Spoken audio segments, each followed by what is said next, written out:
हाँ, hello students, ये हमारा प्रॉपर्टीज ऑफ मैटर का 9th लेक्चर है और सरफेस टेंशन का 4th लेक्चर है। इसमें हम आप आज कैपिलरी एक्शन का स्टडी करेंगे और उसका डेरिवेशन करेंगे और इसके आगे कुछ आर्टिकल की और आपके साथ डिस्कस करेंगे। ठीक, तो ऐसा होता है कि हम लोगों ने कल डिस्कस किया था कि जब कोहेसिव फोर्स ज़्यादा होता है और अधेसिव फोर्स कम होता है तो जो मेनिस्कस है यानी कि लिक्विड का जो शेप है वो ऊपर से कॉन्वेक्स होता है।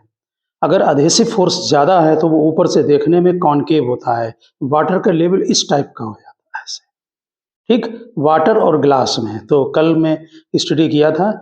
ऐसा है कि अगर कोई ट्यूब लें हम फाइन बोर की, यानी कि जिसमें जो होल हो अंदर वो यूनिफॉर्म हो और थोड़ा थिन हो, तो और उसको वाटर में अगर डिप करते हैं तो कैपिलरी एक्शन की वजह से या समझ लें सरफेस टेंशन की वजह से उसमें वाटर ऊपर राइज कर जाता है।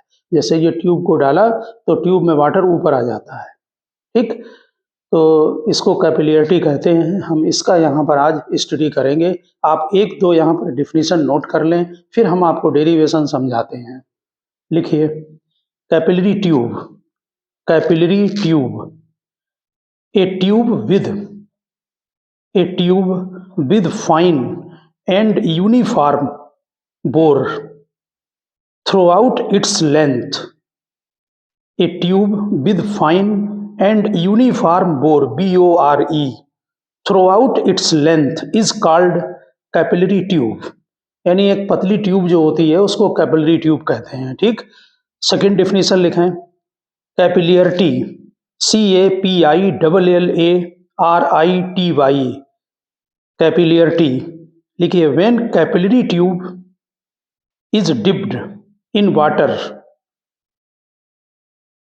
The liquid level will rise to a certain height. This level falls in case of liquid like mercury. यानी कि कैपिलरी ट्यूब में अगर ग्लास की बनी है और उसमें हम वाटर में अगर रखते हैं तो उसमें जो लेवल है वाटर का वो राइज हो जाता है, और अगर मरकरी भर दें तो उसका लेवल डाउन हो जाता है। जो सरफेस को वेट करते हैं यानी गीला करते हैं उनमें लेवल राइज हो जाता है, और जिनमें नहीं करते हैं यानी जिनमें कोहेसिव फोर्स बहुत ज़्यादा होता है उनमें लेवल डाउन हो जाता है। ठीक, अब डिफिनीशन नोट कर दें आप। लिखिए, the phenomena of rise or fall of liquid, the phenomena of rise or fall of liquid in capillary tube is called capillarity. For example, blotting paper. अगर आप ब्लॉटिंग पेपर को एक साइड को water में डिप करें तो उसमें बहुत ही थिन कैपिलरी होती हैं, ट्यूब होती है, उनके सहारे वाटर जो है वो ऊपर की ओर चढ़ जाता है हेल्प लेकर। ठीक है ना। ठीक इसी तरह से आप टॉवल को अगर देखा होगा, जो टॉवल होती हैं उनमें भी कैपिलरी एक्शन की वजह से उसको अगर हम एक वाटर में थोड़ा पोर्शन डिप कर दें तो धीरे धीरे ऊपर का पोर्शन भी वेट हो जाता है यानी गीला हो जाता है। ठीक, तो एग्जाम्पल में आप नोट करें, ब्लॉटिंग पेपर हो गया, टॉवल, आप टॉवल का मतलब समझ गए होंगे। सोइलिंग ऑफ वुड, जो लकड़ी वुड होता है वो वाटर में उसमें देखा होगा वो सोइलिंग हो जाती है यानी फूल जाती है उसी कैपिलरी एक्शन की वजह से। तो soiling of wood in rainy season, comma लगा के लिख दें, प्लोइंग ऑफ फील्ड, जो जब रेनी सीजन होता है बरसात में तो जो खेतों में पानी कलेक्ट हो जाता है, ठीक, वो जो वाटर होता है वो कैपिलरी एक्शन के सहारे बेसिस पर वो नीचे चला जाता है। उसको रोकने के लिए जो फील्ड होते हैं उनको प्लोइंग कर देते हैं, यानी खेत को आपने देखा होगा कि हल चलाकर उसको कैपिलरी को ब्रेक कर देते हैं। ठीक है ना। तो ये बहुत सारे कैपिलरी एक्शन के प्रैक्टिकल लाइफ में एग्जाम्पल हैं। ओके, अब आप यहाँ पर हम सबसे पहले आपको डायग्राम से समझाने की कोशिश करेंगे और उसके बाद आप जो है वो थ्योरी को नोट करें। हम ये डेरिवेशन है, देखिए, मान लीजिए कि ये किसी कंटेनर में वाटर रखा हुआ है और हमने इसमें एक ट्यूब को ये रख दिया। ओके, थोड़ा सा जो ट्यूब है ना उसको ध्यान रखना कि थिन ट्यूब होती है, लेकिन हम उसको थोड़ा सा लार्ज बना लेते हैं। ये हमारा वाटर है, ठीक है, और ये कैपिलरी ट्यूब है। ये ट्यूब जिस कंटेनर में इसको रखा जाता है उसमें क्लैंप्ड होती है, तो जो वाटर का लेवल है वो कुछ इस तरह से हो जाता है। ये हमने बना दिया लेवल। ये कल आप देख चुके हैं थ्योरी में कि यहाँ पर अधेसिव फोर्स ज्यादा होने की वजह से जो वाटर का लेवल है वो इस तरह का हो जाता है। इसमें जो सरफेस टेंशन का फोर्स है वाटर में वो नीचे की तरफ को लगता है, ये टी, और ये देखिए नीचे की तरफ को टी लगा। हम इसका ट्यूब को यहाँ पर एक अलग से बना रहे हैं जिससे आपको ठीक से डायग्राम समझ में आ जाए। ये सरफेस टेंशन का फोर्स डाउनवर्ड टी लगता है और ये थीटा है, आपको मालूम होगा एंगल ऑफ कांटेक्ट, ठीक। इसका जो ट्यूब होती है उसके नीचे यहाँ वाटर जो कलेक्ट है वो सरफेस टेंशन का फोर्स डाउनवर्ड लगाता है। उसका रिएक्शन ये होगा कि जो ये ट्यूब है आपका, ये जो आपका वाटर है ये ट्यूब पर फोर्स लगाता है, यानी कि इसका रिएक्शन फोर्स जो ट्यूब पर लगता है वो दूसरे डायरेक्शन में आर ले रहे हैं रिएक्शन, यानी कि अपोजिट डायरेक्शन में लगेगा। ये भी रिएक्शन आर है जो कि टी के इक्वल होगा, ठीक। लेकिन कैपिलरी फिक्स होती है, यानी ट्यूब फिक्स होती है, इसलिए ट्यूब जो है वो ऊपर नहीं आ सकती है। क्या होता है कि वाटर जो है इसमें ऊपर खिंच के चला आता है। इसका मतलब ये हुआ कि जो ये मेनिस्कस है, वाटर का जो सरफेस है उसको मेनिस्कस बोला जा रहा है। उस मेनिस्कस को जरा ध्यान देना, उसमें जो फोर्स लग रहे हैं वो इस टाइप से हैं। ये हमने जो डॉटेड बनाया है ये बोर्ड के अंदर है, क्योंकि सर्कुलर शेप में होगा। मेरे हाथ की तरफ देखिए, इस तरह का शेप बनेगा वाटर का, तो ऊपर की जो लेयर है ये वो सर्कुलर होगी। उसका आधा पोर्शन हमने डॉटेड दिखाया है और ये आधा वाला डार्क दिखा दिया है। इसमें जो सरफेस टेंशन का फोर्स टी लग रहा है इसके दो कंपोनेंट होंगे, ये थीटा है, ये भी थीटा होगा। एक होगा टी साइन थीटा, दूसरा होगा टी कॉस थीटा। तो जो टी साइन थीटा है वो इस सर्किल के सरकमफ्रेंस के 90 डिग्री पर इस तरह से एक्ट करेगा और ये सब मिलकर कैंसिल हो जाएगा। आप ध्यान दें, फिर देखिए ये इस तरह का है सरफेस, तो इसमें जो टी ऐसे लग रहा है इसके दो कंपोनेंट, एक वर्टिकल और दूसरा हॉरिजॉन्टल, तो हॉरिजॉन्टल ऐसे मिलकर एक दूसरे को कैंसिल कर देंगे, ठीक। यानी कि ये टी साइन थीटा आपस में कैंसिल हो जाएंगे और इसमें जो नेट आपको लगेगा वर्टिकली फोर्स, ये देखिए ये मेनिस्कस बनाया, इसमें ऊपर की तरफ को जो नेट फोर्स लग रहा है एक एक पॉइंट पर वो टी कॉस थीटा लगेगा, ठीक। ये क्या करता है, ये वाटर को ऊपर खींच ले जाता है, और कब तक, जब तक कि इसके इतना वाटर ऊपर चढ़ेगा कि उसके वेट को ये बैलेंस न कर ले। तो आप डायग्राम समझ गए होंगे। हमने इस डायग्राम को थोड़ा यहाँ एक्सटेंड करके इसमें बना दिया है। आप जब इसमें बनाएं तो यही वाला डायग्राम यहाँ पर बनाएं। मैं इसको बना रहा हूँ क्योंकि इसको थोड़ा एक्सटेंड करके थोड़ा ट्यूब जो है वो बड़ी बनाना। तो देखिए हमने ये ट्यूब को थोड़ा लार्ज कर दिया, इसको अलग से बनाने की जरूरत नहीं है। मेनिस्कस इस टाइप से होगा, टी ये इनसाइड एक्ट करेगा, इसका रिएक्शन बाहर की तरफ होगा, ये R is equal to T, ये थीटा है, ये थीटा है, ठीक। फिर इसके हमने कंपोनेंट कर लिए, हॉरिजॉन्टल कंपोनेंट कैंसिल हो गए, वर्टिकल कंपोनेंट अपवर्ड डायरेक्शन में एक्ट करेंगे। ओके, अब पहले आप जरा थ्योरी लिख लें थोड़ा सा, फिर हम आते हैं अपने पॉइंट पर। लिखिए, let a glass capillary tube, let a glass capillary tube of uniform bore be dipped vertically in a liquid which wets the glass. Such a liquid rises in the tube forming a concave meniscus. Concave meniscus, ये ऐसे meniscus बनेगा, ठीक। Forming a concave meniscus, force of surface tension tends to make area, force of surface tension tends to make area of free surface minimum. It acts downward along the tangent to the liquid ये हमने दिखाया। It acts downward along the tangent to the liquid, surface tension का force किधर, नीचे की तरफ, जिसको हमने टी से दिखाया है। लिखा, it acts downward along the tangent to the liquid, this force of surface tension acting along the circle of contact, circle बनेगा भी दिखाया था, circle of contact pulls the tube downward, क्योंकि ये नीचे की तरफ लग रहा है, क्योंकि ये सरफेस टेंशन का फोर्स जहां पर लग रहा है वो वाटर इस ट्यूब के टच में है, तो ये क्या करेगा, ट्यूब को डाउनवर्ड खींचने की कोशिश करेगा। रिएक्शन क्या होगा, ट्यूब इसको अपवर्ड खींचने की कोशिश करेगा, जो कि बाहर की तरफ फोर्स लगेगा, R is equal to T, Newton third law से, एक्शन रिएक्शन फोर्स। ठीक, आपको ध्यान होगा एक्शन रिएक्शन कभी एक बॉडी पर एक्ट नहीं करते हैं, वाटर ट्यूब पर डालेगा, ट्यूब वाटर पर। ठीक, तो this force of surface tension acting along the circle of contact pulls the tube downward, an equal reaction to this force acts on the liquid in the upward. Action is unable to pull the tube. Action is unable to pull the tube downward as the tube is clamped. Tube clamped होती है, कसी होती है उसमें container में, but the reaction remains unbalanced, hence pulls the liquid up.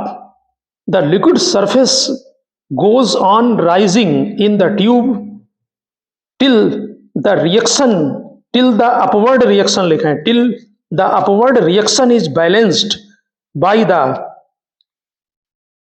height of liquid column rises. Height of the liquid column rises. अब नीचे derivation लिखा है, हमने इसकी थ्योरी बेसिक आपको लिखा दी है। लिखिए, let the glass capillary of uniform internal radius R, small R लिखना, internal radius R is kept vertical in water with its lower end dipping in water, यानी स्मॉल आर रेडियस ले ली है। Let the water rises to the capillary to a height h, water जो इसके ऊपर जाता है वो h हाइट तक, ये मान लिया हमने। ठीक, let the water rises to the capillary to a height h, at this stage the total upward force acting on the periphery, at this stage the total upward force acting on the periphery is, कितना total upward force लगेगा, देखिए surface tension का जो force लग रहा है वो आपका टी कॉस थीटा है, तो आपको मालूम है सरफेस टेंशन होता है फोर्स अपॉन लेंथ, तो फोर्स में लेंथ मल्टीप्लाई कर दें तो आपका जो है वो सरफेस टेंशन मल्टीप्लाई कर दें तो फोर्स निकल आएगा, तो T cos theta into 2 pi R, R हमने इसकी ट्यूब की जो है वो रेडियस ले ली है। इस डेरिवेशन के अंदर एक एजम्पशन है कि यहाँ पर जो मेनिस्कस बन रहा है उसका रेडियस भी स्मॉल आर लिया गया है और जो ट्यूब का रेडियस है वो भी स्मॉल आर है, वो अभी आपके समझ में आ जाएगा। आप स्मॉल आर समझ गए होंगे, ये यूनिफॉर्म बोर का इंटरनल रेडियस है। लिखिए, where theta is the angle of contact, where theta is the angle of contact and T is the surface tension of water, T is the surface tension of water, this upward force is balanced, जब equilibrium होगा लिख दें, in equilibrium this upward force is balanced by the weight of water column, in equilibrium this upward force is balanced by the weight of water column raised. To calculate this weight of water column we assume that, अब जरा यहां समझें, हमें इस जो water इसमें rise होगा इसका मुझे वेट कैलकुलेट करना है, तो जरा डायग्राम चाहे आप उसी में बना लेना, हम जरा अपने इस डायग्राम को थोड़ा सा दूसरा लेते हैं। यहाँ पर देखिए, यहाँ तक ये वाटर फिलअप है और इसमें हमने ये ट्यूब डाल दी। अब हमने ट्यूब का थोड़ा डायमीटर बड़ा ले लिया है, स्मॉल आर है, ठीक है ना, रेडियस। तो इसमें जो है आपका जो ट्यूब आपने इसमें डाली है, इसमें ध्यान दें, इसका मेनिस्कस ऐसे बनेगा, ठीक। इसकी हाइट जो है, मेनिस्कस का कर्वेचर तो बहुत ही कम होगा, ये हाइट हमने h ले ली है, ठीक। इस मेनिस्कस जो बन रहा है इसका सेंटर हमने यहां ले लिया है, ठीक, और इसकी रेडियस r और मेनिस्कस की रेडियस भी r ले ली है। बस ये एजम्पशन है, ध्यान रखना, क्योंकि मेनिस्कस जो बनेगा वो तो ऐसे है, ठीक, इसका रेडियस ऐसे भी हो सकता है, इसका रेडियस बड़ा भी हो सकता है ऐसे। ट्यूब थिन बोर का है, यानी कि ट्यूब का रेडियस बहुत कम है, मेनिस्कस का रेडियस कम ज्यादा हो सकता है। डेरिवेशन में एजम्पशन है कि मेनिस्कस का रेडियस और ट्यूब का रेडियस सेम लिया गया है, ठीक। यानी ये जो सरफेस बनेगा वाटर का, इसको ऐसे करके स्फीयर बनाएं ये, तो इसका जो रेडियस है वो मेनिस्कस का रेडियस है, उसको भी यहां पर स्मॉल आर ले लिया। एक तरह से ये जो बन रहा है इसको हेमी स्फीयर मान लिया, समझ गए ना। तो देखिए आप ये बात समझ रहे होंगे, हम रेड कलर से जो ये बना रहे हैं वाटर केवल, यहां वाटर होगा क्योंकि वाटर ऊपर चढ़ गया है, और इस इतनी जगह पर ये वाटर होगा, ये। तो हमें ये वाला जो वॉल्यूम है, ये तो बिल्कुल सीधे सीधे सिलेंडर बन रहा है, इसका वॉल्यूम क्या होगा, पाई आर स्क्वायर एच। हमें मास निकालना है जो वाटर ऊपर चढ़ा है, फिर वेट निकालेंगे, मास के लिए वॉल्यूम इनटू डेंसिटी, तो वॉल्यूम निकालना है। इसका जो वॉल्यूम है, ध्यान रखना, सिलेंडर के वॉल्यूम का फार्मूला आप अच्छी तरह से जानते हैं, पाई आर स्क्वायर एच होता है, पाई आर स्क्वायर एच। एच यहाँ पर गिवन है, आर इसकी रेडियस है। अब इसका कैसे निकालें, ये जो वाटर हमने रेड कलर से ये दिखाया इतना, ये मेनिस्कस के नीचे वाटर और होगा, ये तो ऊपर एयर है, ठीक। तो इसको निकालने के लिए ये जो हेमी स्फीयर बन रहा है, इसमें इतना ये सिलेंडर लिया और इसमें हेमी स्फीयर को माइनस कर देंगे, यानी कि ये सिलेंडर लिया टोटल और इसमें हेमी स्फीयर को माइनस कर देंगे। तो यहाँ पर ये जो वैल्यू ऊपर की जो हेमी स्फीयर बन रहा है, या ऊपर का जो सिलेंडर बन रहा है, इसको ए B C D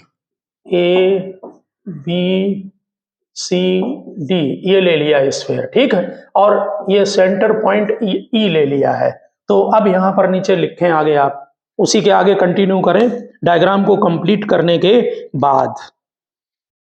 to calculate this weight of water column we assume that the curved surface A E B, देखें ए ई बी, ये curved surface, the curved surface A E B is hemispherical whose radius may be taken equal to the radius r, small r लिखना, radius r of the capillary tube, यानी दोनों radius equal ले लिए, ठीक। now the volume of the liquid column raised in the tube, now the volume of liquid column raised in the tube, तो यहां पर लिखें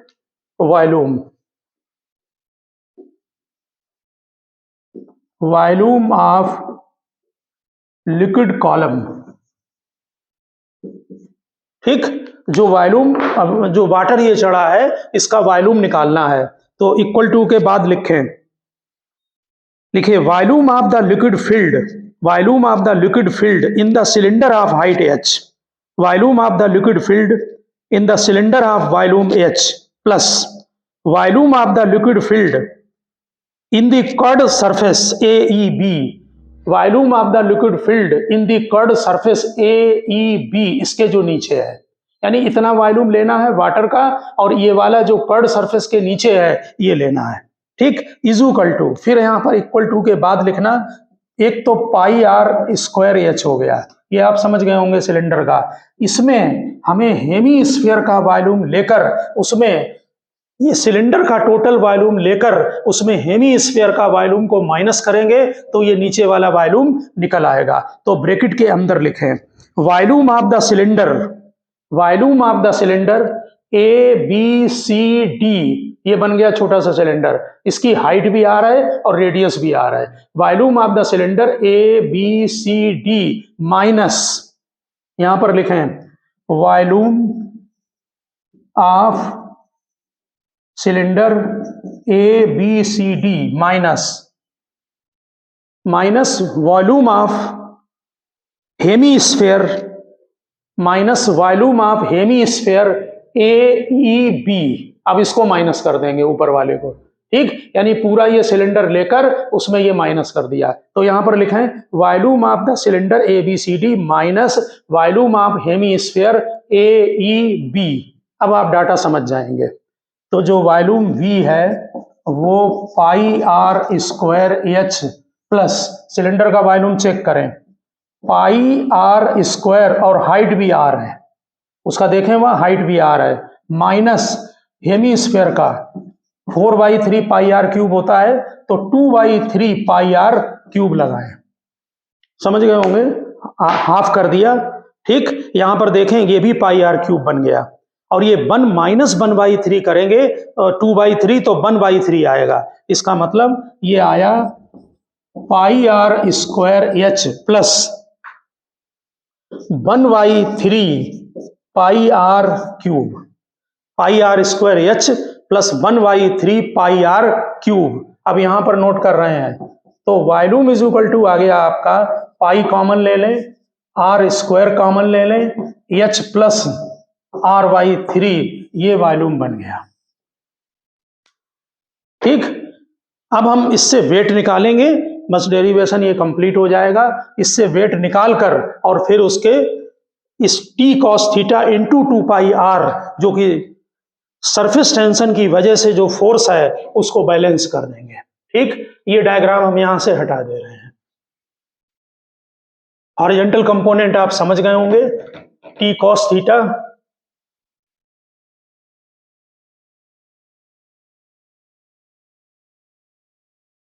ठीक। ये हमने वॉल्यूम निकाल लिया है। कोई अगर हम रेफरेंस पॉइंट लेते हैं तो आप जो है वो अपने डायग्राम को वहां पर चेक कर लेना। अब आप इसके नीचे नोट करें, weight of liquid column, weight of liquid column राइज्ड in the tube, weight of liquid column राइज्ड in the tube. तो आप समझ गए होंगे कि अगर वॉल्यूम निकाल लिया है तो वेट जो होता है mg, यानी कि जो वेट के इक्वल होगा वो वॉल्यूम इंटू डेंसिटी, हमने रो ले ली है g, और वॉल्यूम आप निकाल चुके हैं। तो pi R square H plus R/3 into rho g, और नीचे नोट कर दें rho is the density of liquid, rho is the density of liquid. देखिए इन इक्विलिब्रियम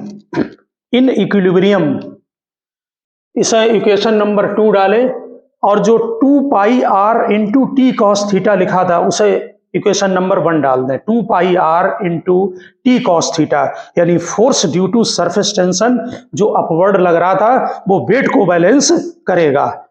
लिखिए in equilibrium equation number 1 is equal to 2, equation number 1 क्या थी, 2 pi R into T cos theta, और इसको बैलेंस कर दें, pi R square H plus R/3 rho G, वो equation लिखी है, ठीक।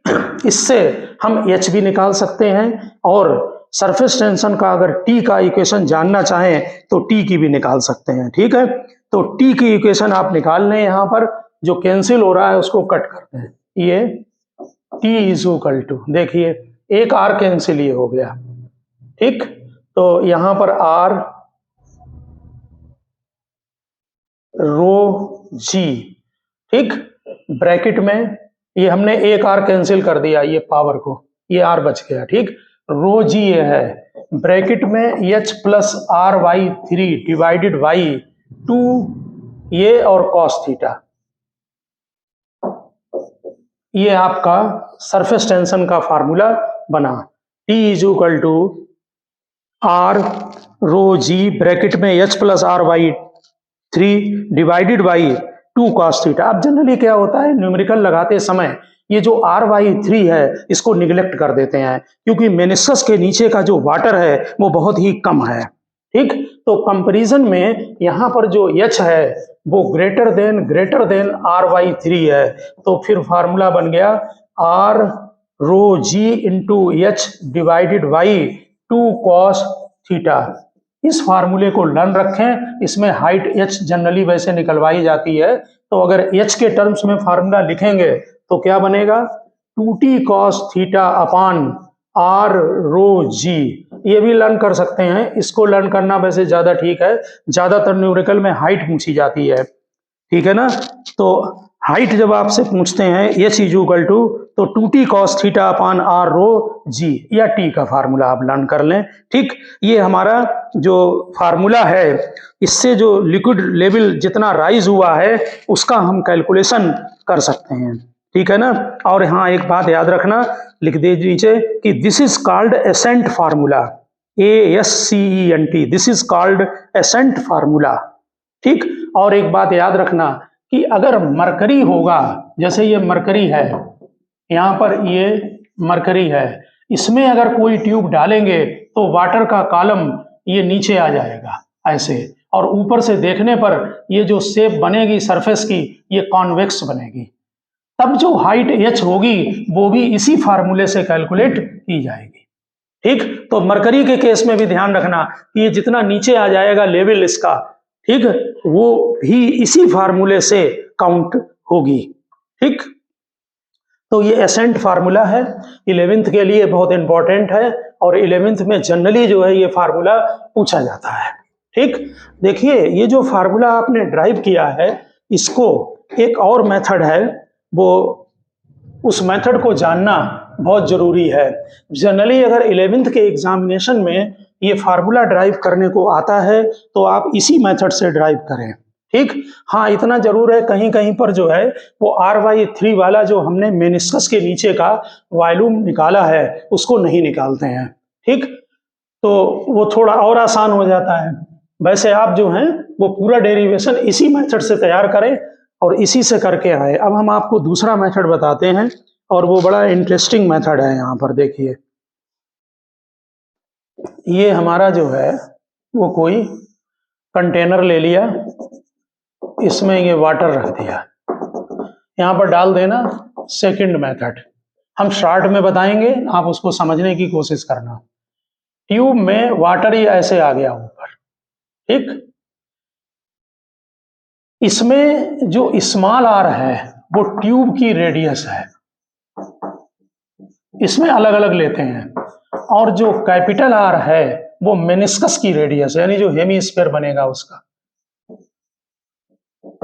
Radius of meniscus. ठीक, यहां पर ध्यान देना, जो मेनिस्कस है वो मान लीजिए ये आ रहा है ऐसे, तो ये मेनिस्कस है, इसका हमने ये पूरा सर्किल कंप्लीट किया, स्फीयर है, इसका जो सेंटर है इसकी जो रेडियस ली गई है वो कैपिटल आर ली गई है। ठीक, अब यहां पर ये इस टाइप से बनेगा, मेनिस्कस अंदर ऐसे बनेगा ऐसे करके, और ट्यूब की रेडियस अलग चीज है। जो ट्यूब की रेडियस आपकी आ रही है वो आपका रेडियस जो है वो अलग है, क्योंकि ट्यूब की रेडियस जो इसका अंदर सेंटर बनेगा उससे यहां पर आर आएगी। ठीक, दोनों में फर्क है, ध्यान रखना। अब जरा कॉन्सेप्ट को समझें। यहां पर एटमॉस्फेयर है ऊपर, इसका प्रेशर हमने P0 मान लिया, ध्यान देने की कोशिश करना। यहां पर प्रेशर P0 है, आपको अच्छी तरह से मालूम होगा, कल हम लोगों ने थ्योरी डिस्कस की है कि कॉनकेव साइड में प्रेशर ज्यादा होता है, कॉनकेव साइड में प्रेशर जो है वो ज्यादा होता है। ठीक, तो यहां पर ध्यान देना, अभी हम इसको बनाते हैं ठीक से। यहां पर प्रेशर अगर P0 है तो यहां कितना होगा, यहां होगा P0 माइनस कितना ज्यादा होता है 2T/R, यहां कैपिटल R रेडियस मेनिस्कस की है, इसको स्ट्रिक्टली ध्यान रखें, क्योंकि हमने कल जब डेरिवेशन किए थे तो स्फीयर की रेडियस ली थी, आप इस बात को ध्यान दें।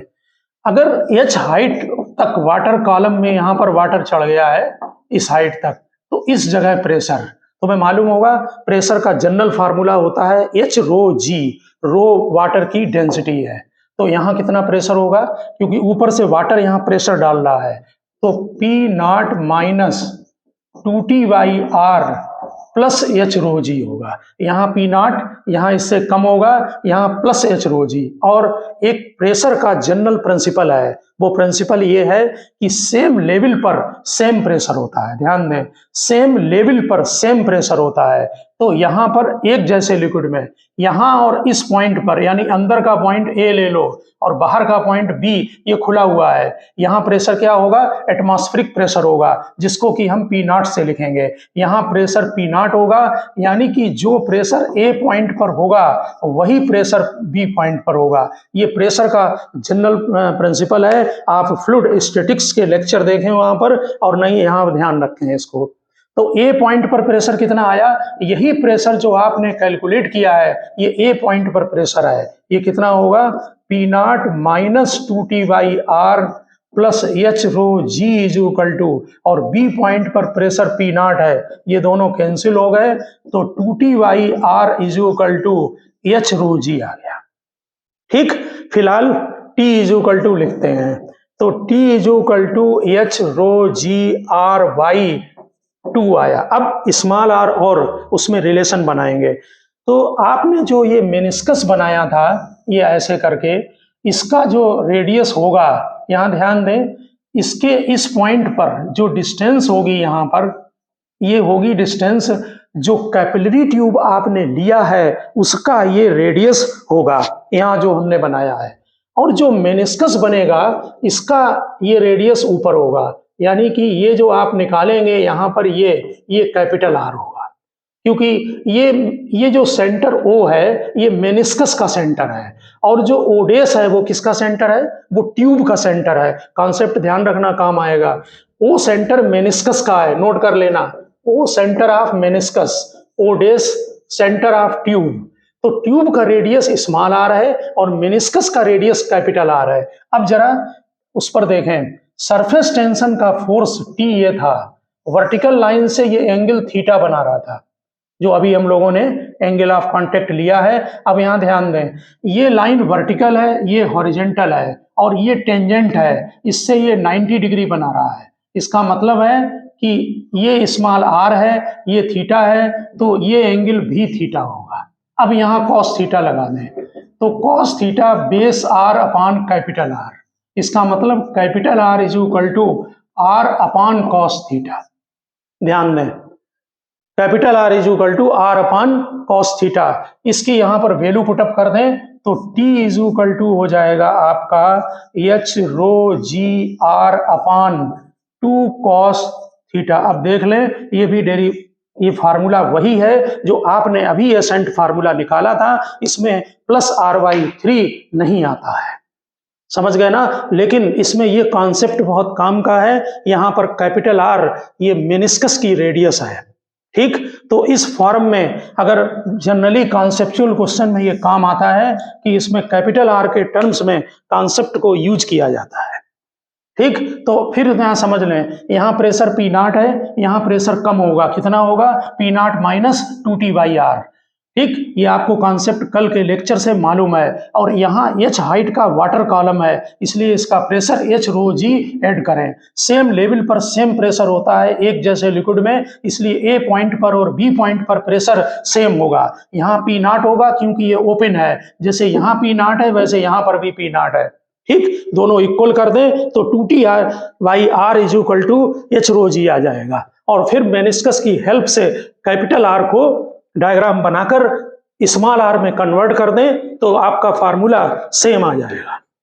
तो ये दूसरा मेथड जो है आप पेपर में तो नहीं करना, लेकिन ये कॉन्सेप्ट को यूज करने के लिए मेथड बहुत अच्छा है, इसलिए आप इस मेथड को जरूर ध्यान रखें, ठीक। अब यहाँ पर हम सेकंड पॉइंट पर आते हैं। इसके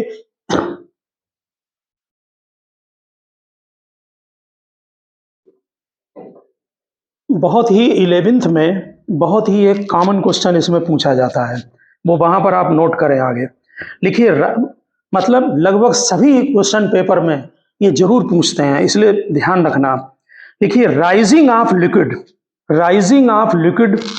इन ए capillary tube, rising of liquid in A capillary tube of insufficient length. अगर कैपिलरी ट्यूब में मान लीजिए वाटर यहां तक चढ़ता है, ठीक, और आपकी लेंथ इतनी नहीं रखी, आपने लेंथ को कम कर दिया, तो क्या होगा? तो वाटर अपने आप बाहर नहीं आता है, ठीक है। मेरा कहने का मतलब ये है कि जैसे किसी कैपिलरी ट्यूब में मान लीजिए वाटर यहां तक आया, ये, और आपने क्या किया, जो कैपिलरी ट्यूब की लेंथ थी वो इतनी यूज नहीं की, इसको कम यूज किया, तो ऐसा नहीं है कि वाटर ऑटोमेटिक बाहर आने लगेगा, ठीक। उसके लिए आप समझे, यहां पर अभी अभी आपने एक फार्मूला ड्राइव किया है कि जो कैपिटल आर के टर्म्स में है, H rho ji is equal to H rho ji is equal to 2t R. इसमें एच आर को लेफ्ट में ले आए और इसको 2t अपान रो जी को इधर ले आए। देखिए टी सरफेस टेंशन है, वो कांस्टेंट टर्म है, रो कांस्टेंट है, जी कांस्टेंट है, इसका मतलब है कि एच इंटू आर कांस्टेंट रहेगा, ठीक। अगर आपने एच को कम कर दिया तो फिर आर इंक्रीज हो जाएगा, एच आर कांस्टेंट होगा। आपने अगर सफिशिएंट लेंथ नहीं ली, इनसफिशिएंट लेंथ ली, तो मेनिस्कस का रेडियस चेंज हो जाएगा। वो कैसे चेंज होता है? देखिए अभी ये मेनिस्कस है, यहां से देखिए ऐसे, तो इसका रेडियस कम है, अब ये ऐसे फैल जाएगा, जिससे क्या हुआ कि मेनिस्कस बड़ा हो गया। इसका मतलब ये रेडियस बड़ा हो गया। अगर स्फीयर बनाएंगे तो बड़ा बनेगा, तो पहले जो ये कर्वेचर इसका ज्यादा होगा, ये ऐसे करके फैल जाएगा, जिससे रेडियस ज्यादा हो जाएगा, लेकिन वाटर ऑटोमेटिक बाहर नहीं आता है। ओके, तो यहां पर लिखिए H R is equal to constant, लिखिए when the length of the tube is greater than H, the liquid rises in the tube.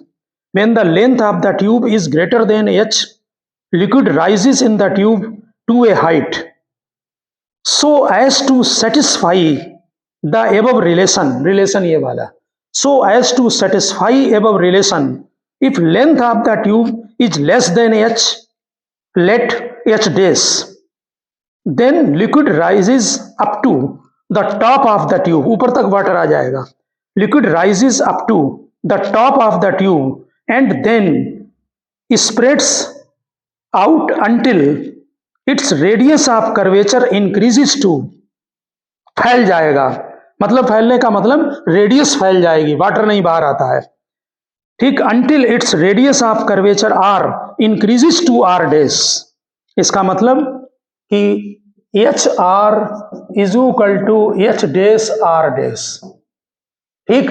अगर हमारा H dash less than H है, कम है, तो जो आर डैश है वो ग्रेटर देन, ये कम होगा तो आर से बड़ा हो जाएगा, ठीक। नीचे नोट कर दें, it is clear that liquid can not emerge in the form of, it is clear that liquid can not emerge in the form of fountain from the upper end of A short capillary tube.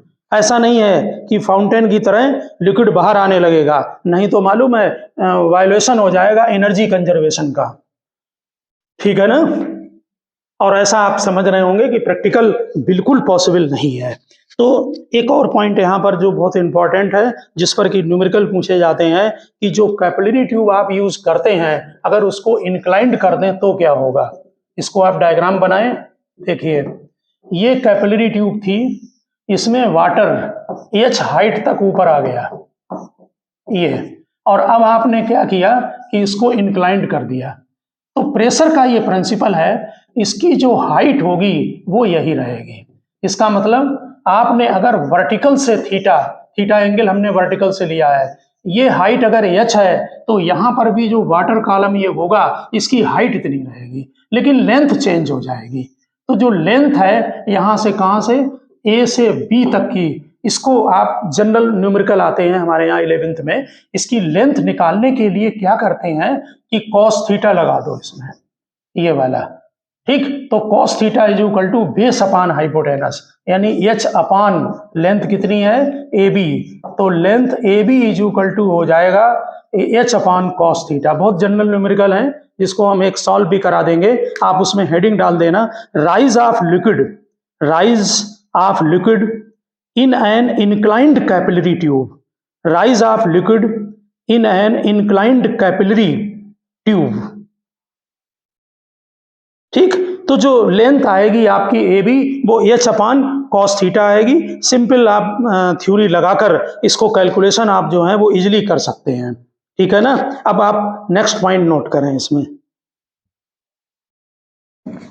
हमारा जो capillary या accent formula है उससे relation में ये जो derivation के जो पार्ट हैं वो कंप्लीट होते हैं यहाँ पर हैं, ठीक। अब आप एक नेक्स्ट आर्टिकल लिखें छोटा सा, देखिए radius of interface, radius of interface when two soap bubble, radius of interface when two soap bubble of different radii are in contact, different radii are in contact, यानी कि दो जो हैं वो सोप बबल ले लिए। ऐसा होता है कि आपने जैसे ये एक सोप बबल रखा, इसका रेडियस R1 है और इसके टच में एक दूसरा सोप बबल रख दिया जिसका रेडियस R2 है।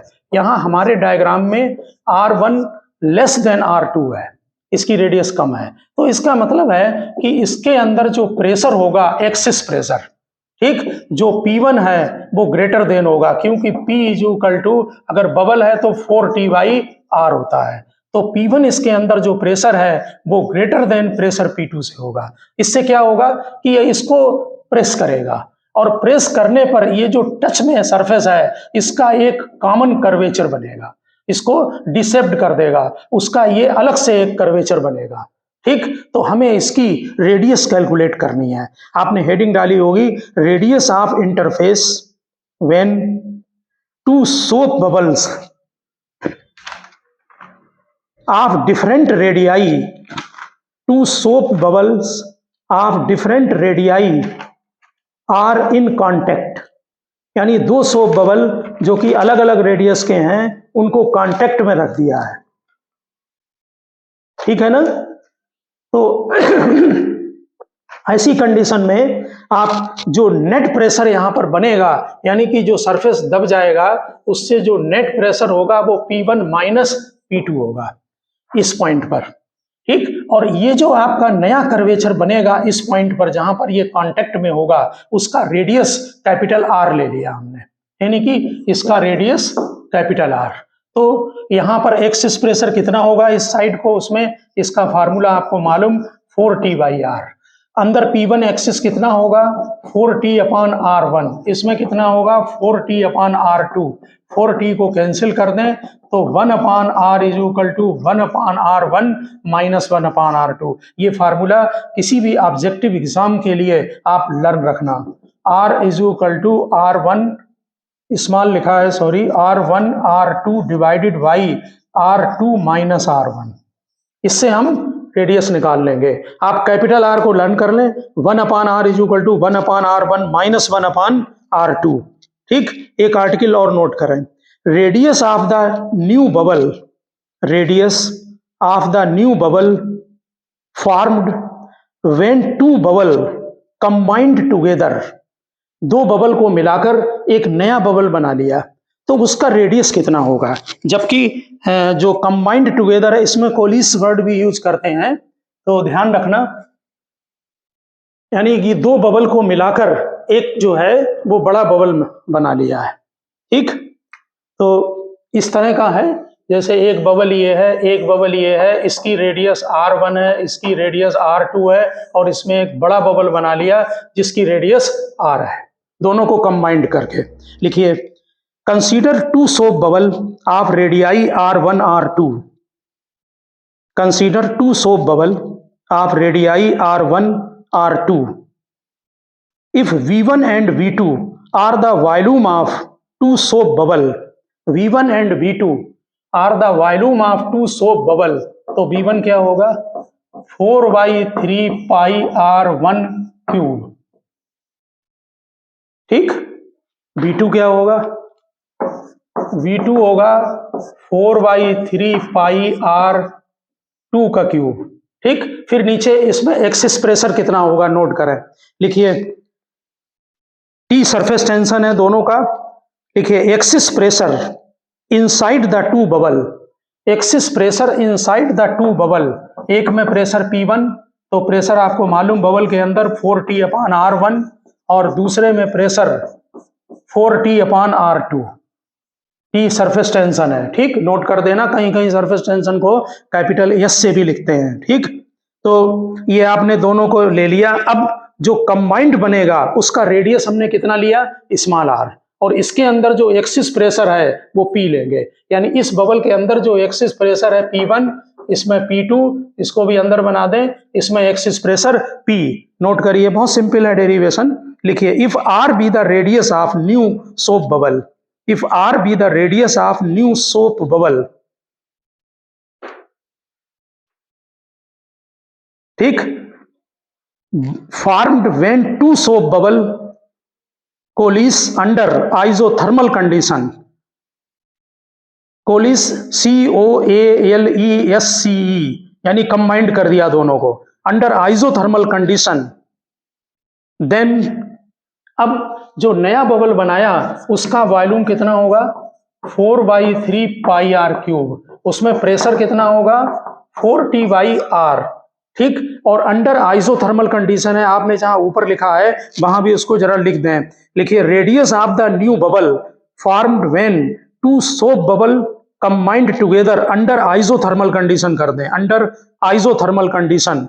तो अंडर आइसोथर्मल कंडीशन में बॉयल्स लॉ लगेगा, जो पहले की एनर्जी है वो P1V1, इसकी P2V2, और ये एनर्जी हो जाएगी PB। अब यहाँ पर आप P1 और इनकी सभी वैल्यू पुटअप कर दें, तो 4T/R1 volume 4/3πr1³ plus P2, 4T/R2 volume 4/3πr2³ is equal to pressure 4T/R और वॉल्यूम 4/3πr³, ठीक। इनको सभी को कैंसिल कर दीजिए, तो R1² plus R2² is equal to R² आता है।